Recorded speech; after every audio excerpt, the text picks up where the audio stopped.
Hi friends, welcome back my YouTube channel. केमती अच्छे समस्ते? ईश्वर कृपार समस्ते भले थे। आज मुझे नुआ नुआ टिप्स आनी जोटा कि आपण मान डेली लाइफ रे निहाती भाव में यूजफुल रहिबो। तो चलते देखी ना मोर प्रथम टिप्स कौन अच्छी।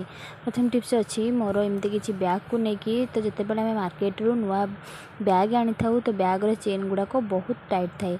तो ताकू जदि आम ठीक भाव में न खोलिबा ताहले हमर बैगटी नष्ट हो जाए। तो आपण मैंने जिते बड़े नुआ बैग आणुचंती तो से चेन रे प्रथम आपण मैंने मोहम्बती को आग जमी लगौचे आपण मैंने एंटार जिते भी आपण मान बैग रे चेन अच्छी से आपण मैंने आराम से लगे नेबे। मोहम्बती लगेवा द्वारा चेनटा पूरा टिके मॉइस्चर हो आपण मैंने जिते चेन खोलिबे बा देबे आपण मानकु कौन प्रकार प्रोब्लेम फेस करने पड़ो ना। तो देखो मुझे जो टाइप देले आपण मैंने सेमती देबे देखिए आपण मानकु चेन खोलिबा और दबार बहुत फ्लेक्सिबल लगे और बाटे माने अधारे मध्य से अटकबनी कि चेन आपण मानकर खराब हेनी। बहुत दिन धरी आपण मैंने ये चेन को बा बैग को व्यवहार करेंगे। आशा करुँची ये टिप्स टी आपण मानकु निहाती भाव में पसंद आसीथिबो।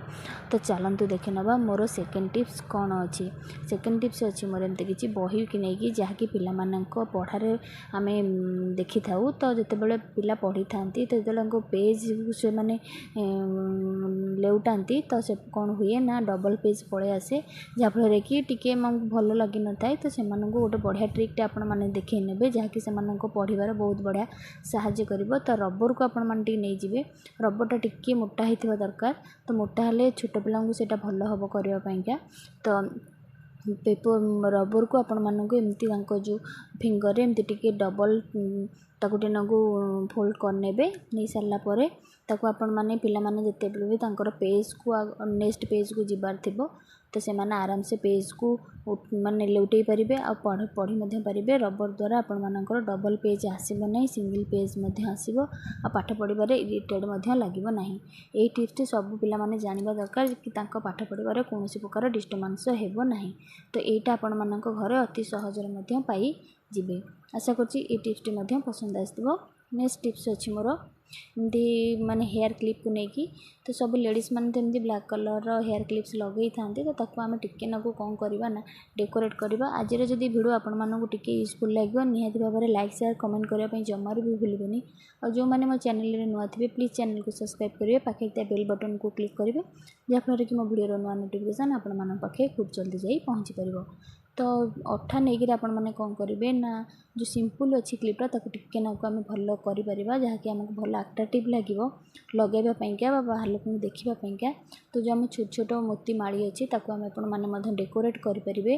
तो देखो केते सुंदर भाव में आपण मैंने करके समय रखिदेवे जेहेतु आप अठा लगे तो किसी समय रखिनेला सुखीज आ छाड़बनी। आपण मैंने मार्केट रू तो एमती डेकोरेट वाला क्लिप आने आपण बहुत पैसा पड़ता है। तो आपण मैंने एमती घरे जब प्लेन क्लिप लगाउछन्ती ताकू मध्य आपण मैंने एमती माली देकरी आपण मैंने डेकोरेट करेंगे आराम से लगे पारे।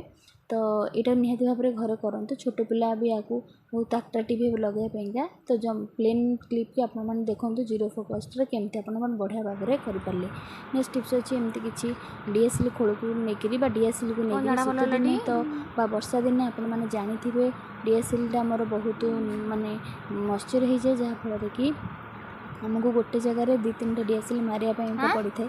तो आपण आज बढ़िया हैक्ट देखेबी किचन तो आपण मानक बहुत बड़ा साहाय्य कर और सब गृहिणी मानकर कम आसो। तो आज मुझे कौन डीएसएल आपको देखी वीडियो को फास्ट रु लास्ट पर्यंत संपूर्ण देखो ताहले आपण मैंने जानीपारे कि आम डीएसएल रे पाउडर को कौन पाई दवा। तो सहीटा बहुत बड़ा आश्चर्य जिनस कौन पे मो पाउडर को डीएसएल रे यूज कर आगू देखिए। तो कौन पे मुझे यूज करी आपण मैंने जिते वर्षा दिन जानते मॉइस्चर सकाशे डीएसएल आमर लगी न थाए।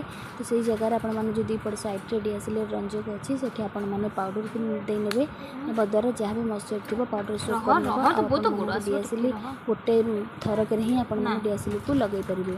आशा करछि आज सब टिप्स आपण यूजफुल थी। जदि भल लगे फ्रेंड्स मान सहित शेयर करेंगे आउ से ये टिप्स ट्रिक्र फायदा उठे पारे। रहुछि जय जगन्नाथ। देखा एक नेक्स्ट वीडियो रे।